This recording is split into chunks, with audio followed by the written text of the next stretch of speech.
Hello! So I'm making this video for future use. This will be my reference if ever malimot ko sa process sa pag-renew sa among sakyanan.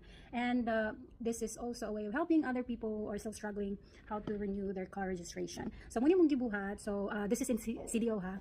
So what we did first is gi-add to me og auto profile test center sa Bulwa para sa amuang MVIR, which is the Motor Vehicle Inspection Report, or for us also to get a compulsory third-party liability insurance. So the first thing that you need to do, kani siya ha, dapat kay busy kayo diya na office. So ang ako lang advice is you have to really be early kay medyo dugay-dugay po ang pagulat labi na kung daghan kaayo ang ilahang customers. So pero sa'yo na ang process. So pag abot nimo dito, you approach the guard, ngayo ka og number, ang guard mo din sa imo na adto ka sa cashier, bayaran nimo ang fee. So for the MVIR, ang among nabayaran was 880 pesos.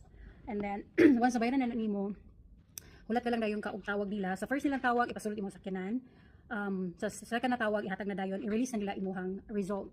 And then while waiting sa wala pang result sa imong MVIR, pwede na pud ka mag-process sa imong CTPL. Yeah. So ang sa CTPL, ang imong bayaran kay I paid 690. So kanina tuig ha, 690. And then tawagon na gyapon ka ana. So after nimo makuha ng tanan, so pwede na ka magdiretso sa LTO office sa Bulwa para sa imuhang pagbayad sa imuhang renewal sa imuhang car registration.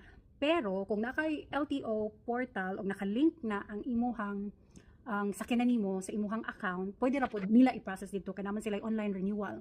Wala pa nako siya na-try, it's because our car, it's not yet connected or it's not yet linked sa LTS or LTO portal rather.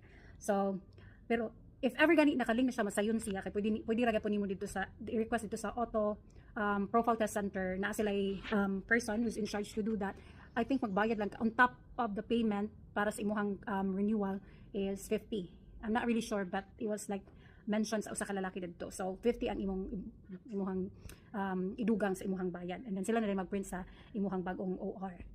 Pero pag wala pa, well, of course, ato kag LTO. Sa LTO, nagkakang chika. Sa LTO, ato ka sa LTO, sa imuhang documents, dapat, so you should have a photocopy of your OR, CR, MVIR nimo, o gato da yung CTPL. Dayon, ato ka diretso sa window C. Sa window C, hatagan ka niya og priority number, magulat lang ka, natawagon ka sa cashier, and then pagbayad mo sa cashier, nananin kag OR. Humana, that's the process. Pero mas nindot gyud siguro kung katong na online renewal, no? Katong online renewal, wala pa na ko siya nabuhat kay na late kog ingon sa katong nasa Windows C na i-link ang sakyanan sa ako ang LTO portal. But if